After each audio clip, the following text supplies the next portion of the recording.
La entrevista. Querétaro 24/7.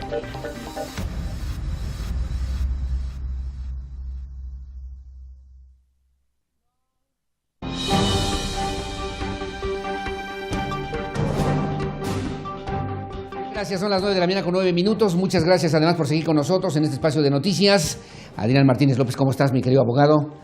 Gracias a Dios, muy bien, Aurelio. Gracias, como siempre, muchas gracias. Y además en este espacio de este bufete jurídico, ¿le puedo llamar gratuito? Sí, o claro. más o menos gratuito. Gratuito para tus radioescuchas. Sí, muchas gracias, gracias Adrián, para la gente que además tiene alguna necesidad, alguna complicación y que necesita el apoyo y el respaldo de un abogado que pueda ayudarlos por lo menos en esos procesos. Hace ratito me hablaba una señora, me dice que tengo un hijo que, por cierto, ya es mayor y que está terminando una carrera semi-universitaria, de técnico superior universitario, y pues en la escuela parece que el profesor abusó del muchachito. Qué cosa tan grave. Esto es en el estado de Guanajuato, que me hablan a mí porque nos escuchan en aquel lugar y me dicen, ¿pero qué cree? No quiero, porque ya supimos por la esposa de este muchacho y no queremos que el muchacho, el joven, sepa que ya sabe la familia porque se va a convertir en un problema. Pero queremos que castiguen a ese maestro que además sabemos ha abusado a muchas personas. Perdóname, Adrián, tú eres el experto en esta materia y te pregunto,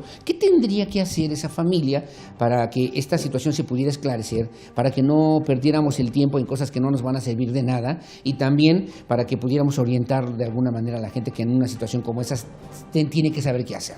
Claro, mira, lo principal es que presenten su denuncia. Claro. Eso es punto número uno. Y con respecto a las inquietudes que tienen, no sé si recuerdes, hablábamos de la poca profesionalización que hay en algunos estados. Sí. Yo te puedo decir a ciencia cierta que por lo menos en nuestra experiencia en Querétaro y Guanajuato respetan mucho los protocolos de atención a la víctima. Entonces, ellos pueden tener la certeza. Perdóname, en Guanajuato. ¿Eso no pasa en Querétaro? También en Querétaro. Correcto. Te digo, Sí. Yo por lo menos de la experiencia poca Sí. que tengo, Sí. sé que en el estado de Guanajuato, en Querétaro, sí respetan muy bien los protocolos de atención a la víctima. Entonces, ellos pueden tener la certeza de que esto se va a tratar con un hermetismo, el cual es necesario Sí, claro. para que personas que la víctima no quiere que se enteren de la situación, Sí, claro. no se lleguen a enterar. Sí, claro, por supuesto, pero que en esto la gente no sabe, yo creo que ahí falta un poquito también de información Sí. de lo que tiene que ver con el nuevo sistema de justicia penal adversarial. En días pasados daba a conocer yo una declaración del mismo presidente municipal, Marcos Aguilar Vega, que decía que mucha gente tiene una percepción diferente de lo que era anteriormente el sistema viejo que se supone se está renovando, y que la gente hoy ante un delito no sabe a dónde tiene que acudir, no sabe a dónde tiene que ir. Esta familia me decía, tengo que ir a la Comisión de los Derechos Humanos o a la Defensoría de los Derechos Humanos, tengo que ir a la Fiscalía, pero ¿qué tengo que llevar o cómo puedo hacer o cómo van a ir a investigar y van a interrogar? No tengo una ignorancia tremenda en ese terreno, mi querido Sí, Adrián Martínez. mira, con el cambio de la justicia penal, si es necesario que en algún momento acudan a la Fiscalía a presentar la denuncia, más bien a ratificarla. Sí. Pero ellos pueden hablar al 911, que ya es un número nacional, Sí. también aplicable en Guanajuato, Sí. y va a ir personal que le dicen primer respondiente. Sí. Que puede ser En una situación de esa naturaleza, Sí, 911, sí, claro. pero no es una emergencia. No, pero no es únicamente para emergencias. Entonces les van a enviar, Ya. como te decía, el primer respondiente. Correcto. Que va a ser un policía a lo mejor municipal, o quien les va a levantar algunos datos Ajá. para que inicien las investigaciones de inmediato. Cuando hablas de un policía, ¿es un policía de proximidad, un policía, digamos, que se encarga solamente de iniciar Exactamente. ese proceso para que luego lo pueda retomar en todo caso la Fiscalía, si es que es ratificada esa denuncia por el denunciante? Exactamente, y por el tipo de delito. Tengo que aprender contigo porque si no me Sí, vas sí, a... sí, claro. me Entonces, vas a ver. el primer paso sería ese, que si ellos tienen la confianza, que hablen desde su casa, va a ir el primer respondiente a atenderlos y ya luego les va a pedir que vayan a ratificar, o pueden ir directamente a la agencia de la Fiscalía que les quede más cerca y que les expongan el asunto, pero te digo con toda la certeza de que en el estado de Guanajuato, tanto como en Querétaro, lo van a manejar con hermetismo, apegado a los protocolos de tratamiento de la víctima, Sí. respetando sus derechos Sí.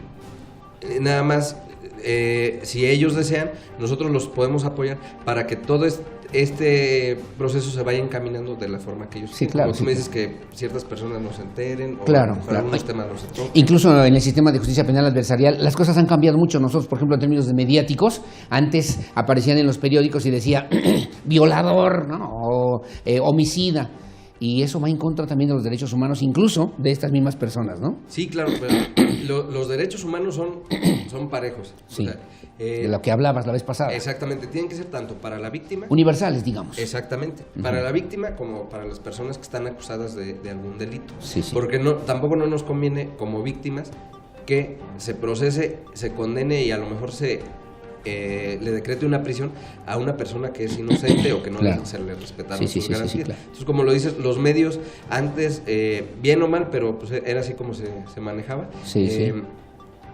prejuzgaban Sí, a sí, ciertas sí, personas sí. y ya Hasta con lo sentenciábamos. Exactamente, ya con el simple hecho de aparecer en las noticias, pues le generaba una percepción a la gente Claro. de que ya eran culpables, entonces ya se volvían asuntos indefendibles. Aunque ahora, por ejemplo, a nosotros en términos mediáticos, lo hemos hablado también en algunos cursos que nos han ofrecido a través de la misma Fiscalía General, que son temas que se tendrán que ir amarrando, pero ahora, por ejemplo, nos cuesta mucho trabajo decir Juan N.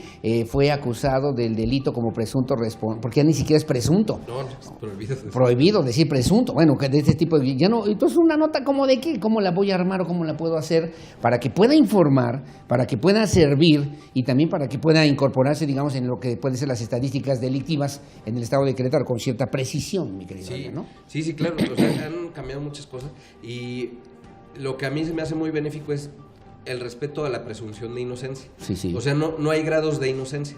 Tú no eres Más o menos 20% inocente. O Es como el embarazo. Exactamente, ¿estás Sí, sí. o no estás? Sí, sí. Entonces, aquí el caso es... Es un mal ejemplo, pero bueno, más o menos No, así pero es el asunto, ¿no? Es un ejemplo muy claro. Muy claro. De que, pues, ¿estás o no estás? La presunción de inocencia significa yo soy inocente hasta que no me demuestren lo contrario. Hasta que Aunque- no estés sentenciado. Aunque parece que la práctica, por lo menos durante muchos años en nuestro país, era al revés, ¿no? Exactamente. Era culpable y yo tenía que demostrar que era inocente. Exactamente. ¿No? Ese es el sistema inquisidor. Sí, claro. Entonces, ahora, primero acusamos, hay ciertos indicios de que él pudo haber participado, Bien. ni siquiera es presunto responsable. Bueno, Y si un juez determina, ahora sí es culpable y se le sanciona. Pero en todo ese transcurso no se le puede referir a él como presunto o medianamente culpable. la próxima semana ya a lo mejor podríamos platicar, si es posible, mi querido Adrián, si no tienes inconveniente, de cómo funciona y cómo se organizan, cómo se estructuran los juicios orales. Claro. Para que la gente también los pueda conocer, ese mecanismo, ¿no? Cómo funciona.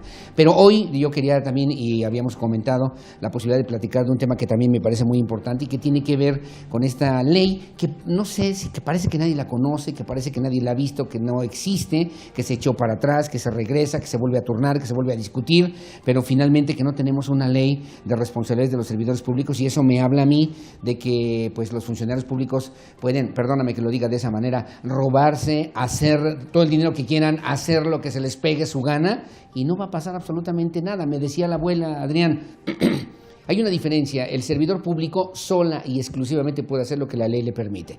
El ciudadano, tenemos el viejo dicho de que todo lo que no esté prohibido está permitido. Exactamente. Hay dos criterios ahí diferentes. ¿Qué pasa con esta ley de los servidores públicos en Querétaro? Efectivamente, yo creo que hay más bien una confusión, porque parece ser, como tú bien dices, que ahorita hay una licencia para que todo el mundo no acate la ley, Sí. pero sí hay una ley vigente, y te quiero explicar un poquito el antecedente, Sí.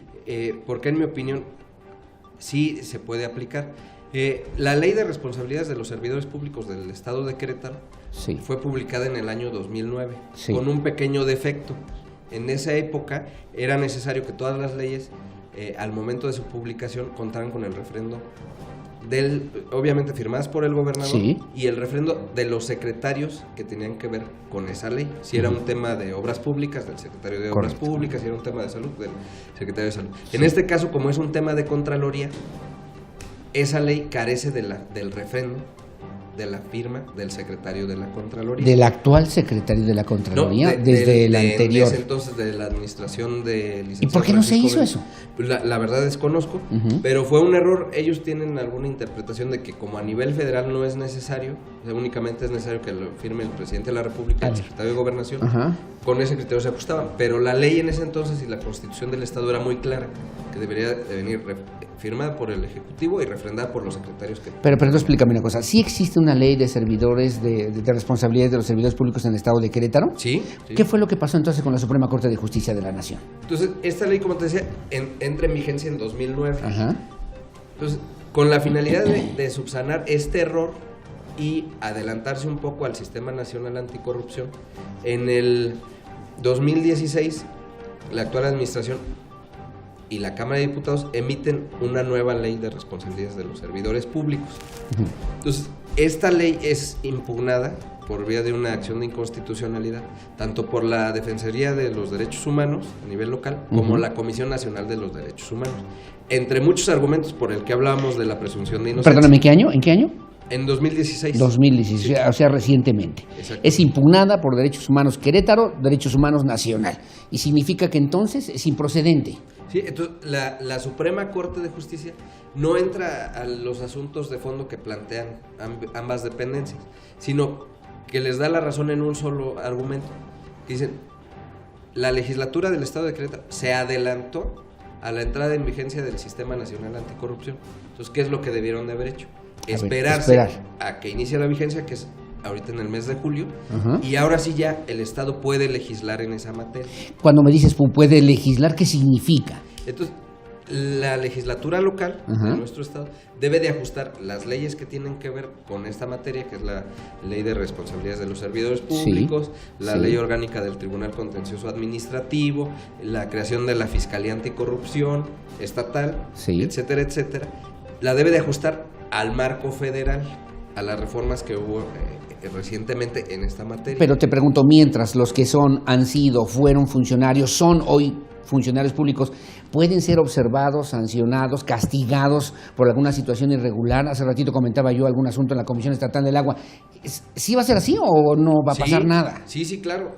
Lo más importante de la determinación de la Suprema Corte que te comento es que ellos mismos reconocen, como estamos invalidando la ley actual, no podemos dejar sin un marco normativo disciplinador al Estado. Entonces, en las facultades que tengo como Suprema Corte, le doy vigencia a la ley del 2009 que ya se encontraba abrogada. Correcto, o sea que estos casos que estamos ya comentando, que estamos señalando, son situaciones que sí se tendrán que sancionar puntualmente. Y que tienen el marco necesario para que se persigan y se sancionen. Ahora, los gobiernos, me imagino, deben llevar también un récord, ¿no? Un récord de decir, bueno, yo tenía 900 funcionarios y de esos se sancionaron por alguna situación irregular, indebida, inadecuada, a 20, ¿no? El siguiente gobierno dice, yo tengo ahora a 950 funcionarios y hemos sancionado a ninguno. Van mejorándose las cosas. ¿Tienen esa evaluación de esa política pública, de esa situación para que, frente y pensando en un sistema nacional anticorrupción, Adrián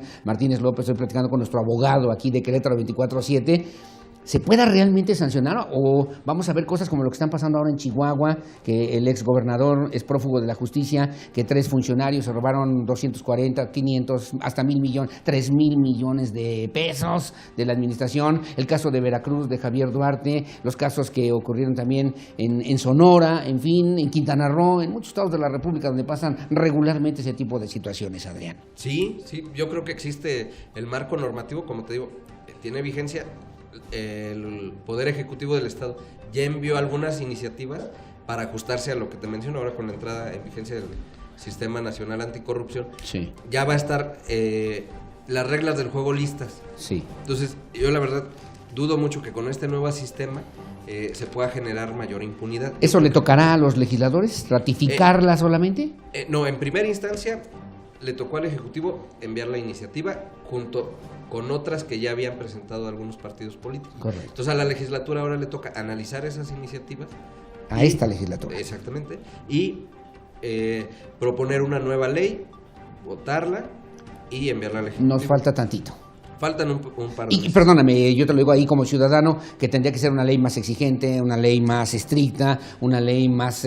Yo sé, desde el punto de vista de los principios jurídicos, que el elevar las sanciones o las penalidades no disminuye los delitos. Está comprobado, ¿no? No, sí, no necesariamente. Pero sí ser más exigentes para decir, no que le corten la mano, pero que sí que por lo menos no solamente los amonesten o los sancionen o los observen, sino que la gente que ha sido responsable de una cosa como esas pague en consideración de en la misma dimensión, ¿no, mi querido Adrián? Sí, y entre las ventajas de este sistema es que, como el nombre lo dice, es un sistema. Anteriormente posiblemente la auditoría estaba bien, pero la persecución que la realizaba la Contraloría, ahí había muchos vicios en el procedimiento. Y después un tribunal invalidaba todo lo actuado. Entonces, ahora ya va a ir todo en consonancia, desde la auditoría, la investigación, la sanción. Ahora, yo me quedo pensando en el caso de Chihuahua finalmente, dice ahora Javier Corral, es que la anterior administración, pienso en el estado de Veracruz, ¿no? Es que la anterior administración, las contralorías tendrían que estar operando ese tipo de mecanismos. Una parte sí, en cuanto a lo que es la responsabilidad administrativa. Y ellos, teniendo suficientes elementos, dar vista a las fiscalías correspondientes o procuradurías. ¿Y qué hacen ahí los municipios? Por ejemplo, si hay funcionarios públicos municipales, ¿cómo se atiende esa situación? Todos los municipios tienen su órgano interno de control, llámese órgano interno de control. Por ejemplo, el caso del municipio de Querétaro tiene su Tribunal Municipal de Responsabilidad, que tiene todas las facultades para sancionar a los servidores públicos municipales. Debería haber esos tribunales en los 17 o más, en los 18 municipios, en realidad, ¿no? Mira, yo no comparto el término de tribunal, porque pues tribunal, como su nombre lo indica, son varias personas, y aquí es una sola persona, es un solo magistrado. Es un magistrado. El término de órgano interno de control, yo creo que es el correcto. Yo no comparto contigo esa idea, porque el órgano interno de control pues depende del presidente, ¿no? Sí. Entonces ahí ya el presidente decía, oiga, es que tengo estos 6 casos. Ah, sí, guárdamelos. Ah, luego los vemos. Ah, no, qué bueno, porque además es amigo de fulano o no es amigo de sultano. No nos ayuda mucho, ¿no crees? Bueno, ellos ya tienen autonomía por ley, y con las nuevas propuestas ellos ya forman parte del sistema. Entonces, y ahora sí van a ser completamente autónomos, aunque dependan presupuestalmente, pero sí van a ser autónomos. ¿Para qué sirven las contralorías? ¿Para qué sirven los órganos de control? Me dejaste pensando, ¿para qué sirve la Comisión Estatal de Información Gubernamental? ¿Para qué sirve la Auditoría Superior de la Federación o la Entidad Superior de Fiscalización, por lo menos aquí en el Congreso de Querétaro? Que realmente no sabemos lo que pasa, ¿no? Sí. O lo que ha ocurrido todavía. Sí, pues como son cuestiones muy técnicas, a veces pues no las entendemos la mayoría de los ciudadanos. Sí, claro. Y luego, volviendo al tema que comentábamos al principio, pues también al iniciar el procedimiento, muchas veces trae vicios de forma, y a quien se lo inicia tiene el derecho de defenderse, y él no es responsable hasta que haya una resolución firme. Sí, claro. Volviendo a los casos que tú me decías, pues ya los estamos prejuzgando. Sí traen todos los indicios de que pueden ser culpables, sí. Pero todavía no hay una sola determinación. Tienes toda la razón, sí, lo estamos prejuzgando, pero el tema es que no sabemos cuándo sí, cuándo no, cuándo son, decía el gobernador de Chihuahua, es prófugo de la justicia. Está haciendo un juicio anticipado en contra de sus propios derechos. Digo, yo no quiero defender al exgobernador de Chihuahua, ni me interesa, ni a Javier Duarte, mucho menos. Pero creo que tendría que seguir un debido proceso para que esto se pudiera, además de ser más riguroso, más exigente y más rápido, sí que la gente pudiera hacer, mira esto, y aquí ya está el resultado. No lo sabemos. Sí, exactamente. Tardamos, todavía estamos en pañales, mi querido Adrián, ¿no? Pues ya estamos como en la infancia, sí hemos avanzado un poco. Ya estamos como en la 9ª etapa, pero todavía nos falta. Ya estamos llegando a la pubertad. A ver si me lo digo bien, 442-359-4141, tu teléfono celular, para que la gente nos llame. Dice Querétaro 24/7, y recibirá con mucho gusto esta asesoría gratuita a la gente que nos llame y se identifique también con esta perspectiva de esta plataforma digital y pueda recibir los servicios profesionales del bufete jurídico de mi querido amigo, y además muchas gracias, mi querido Adrián Martínez López. Muchas gracias otra vez. Sí. ¿Quieres terminar con algo más? No, como siempre, agradecerte la oportunidad y abiertos a recibir todas las sugerencias, quejas, asuntos que nos quieran plantear, siempre y cuando sea de aquí de tu... Te lo agradezco, tu aprecio. ¿A Facebook tienes algún Facebook? Fíjate que no, vamos a abrir uno, pero te puedo compartir mi cuenta de Twitter. Correcto, dime. @MartínezAdrián. Ok, @MartínezAdrián. que la tenemos un poquito descuidada, pero vamos. Sí, vamos a reactivarla. Bueno, ahí estamos al pendiente. Gracias, Adrián. Que tengas buen día. Muy amable, muchas gracias, porque además tienes audiencia en un momento más. Son las 9:28 de la mañana. Hacemos una pausa comercial. Les recordamos los números telefónicos: 442-105-3895, 223-3532, que si repito el número telefónico del abogado, con todo gusto, 442-359-4141, @Adrián Martínez, ¿verdad? Al revés, Martínez Adrián. Martínez Adrián, @Martínez Adrián. Gracias, que tengas buen día. Gracias a ti. Hacemos una pausa y volvemos.